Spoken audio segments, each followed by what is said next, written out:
We're about to start our traditional August recess. Congress is an interesting place because we not only get a recess, a vacation, as many Americans do, but we're legally required to take one. That's right, by an act of Congress, Congress is required, absent a separate agreement, to take a month off during August. I learned that just yesterday during a great presentation from one of our Senate historians, Kate Scott. This mandated August adjournment is part of the Legislative Reorganization Act of 1970. And the act provides that in odd-numbered years, the House is adjourned from the first Friday in August until the Tuesday after Labor Day. Mr. President, there is an exception. The mandated recess, quote, shall not be applicable if on July 31 of such year a state of war exists pursuant to a declaration of war by Congress. Again, the mandated recess is not applicable if on July 31 of such year a state of war exists pursuant to a declaration of war by Congress. This provision makes basic sense, doesn't it? Congress shouldn't go out for a mandatory 30-day vacation when the nation's at war. It's not right that American troops should risk their lives overseas, far from home, while Congress takes a month off. The Congress that passed this bill in 1970 had an expectation about how serious war was and how Congress, the institution charged with declaring war, would treat such a serious obligation. Well, we are about to go on a one-month adjournment with the nation at war. In fact, this Saturday, August 8th, marks 1 year since President Obama initiated U.S. airstrikes against the Islamic State in northern Iraq. In the past year, more than 3,000 members of the United States military have served in Operation Inherent Resolve. Thousands are there now, launching more than 4,500 airstrikes, carrying out special forces operations, and assisting the Iraqi military, the Kurdish Peshmerga, and Syrians fighting the Islamic State. Virginians connected with the USS Roosevelt Carrier Group are stationed there right now. We've made major gains in northern Iraq and more recently in northern Syria, but the threat posed by the Islamic State continues to spread in the region and beyond. The war's cost $3.2 billion through mid-July, an average of $9.5 million a day, and 7 American service members have lost their lives serving in support of the mission. And recently, we've heard that the administration may be expanding the scope of the war to defend U.S.-trained Syrian fighters against attacks, including from the Bashar al-Assad regime. We're expanding our cooperation with Turkey in the region. We even hear rumors of a U.S.-Turkish humanitarian zone in northern Syria.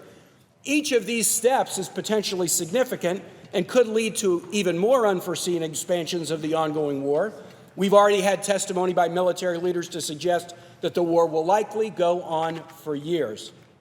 But as the war expands and our troops risk their lives far from home, and as we prepare to go on our traditional one-month recess, a tacit agreement to avoid debating this war persists in Washington.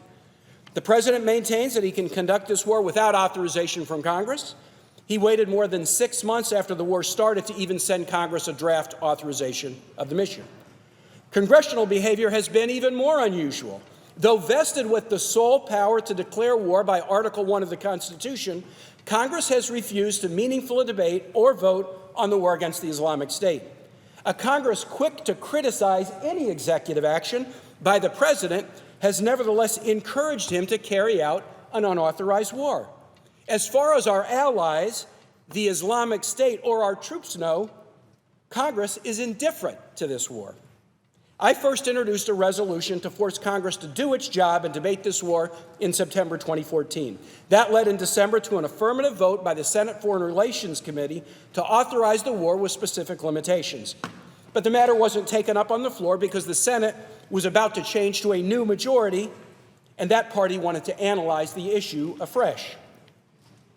6 months then went by, and Senator Jeff Flake and I introduced finally a bipartisan war resolution in June to prod the Senate to take its constitutional responsibility seriously after so many months of inaction.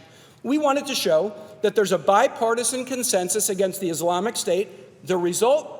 A few discussions in the Senate Foreign Relations Committee, but otherwise silence. 1 year of war against the Islamic State has transformed a president who was elected in part because of his early opposition to the Iraq War into an executive war president. It has stretched the 2001 authorization for use of military force that was passed to defeat the perpetrators of 9/11 far beyond its original meaning or intent. It has shown to all that neither the Congress nor the President feels obliged to follow the 1973 War Powers Resolution, which requires the President cease any unilateral military action within 90 days unless Congress votes to approve it. And it has demonstrated that Congress would rather avoid its constitutional duty to declare war than have a meaningful debate about whether and how the United States should militarily confront the Islamic State. This one-year anniversary also coincides, a few minutes ago, with a vigorous congressional effort to challenge U.S. diplomacy regarding the Iranian nuclear agreement. The contrast between congressional indifference to war and energetic challenge to diplomacy is most disturbing. So why isn't Congress doing its job? Last month, I asked Marine Commandant Joseph Dunford, nominated to be the next chairman of the Joint Chiefs of Staff, whether congressional action to finally authorize the war against the Islamic State would be well received by American troops. His answer said it all. I think what our young men and women need, and it's really all they need to do what we ask them to do, is the sense that what they're doing has purpose, has meaning, and has the support of the American people.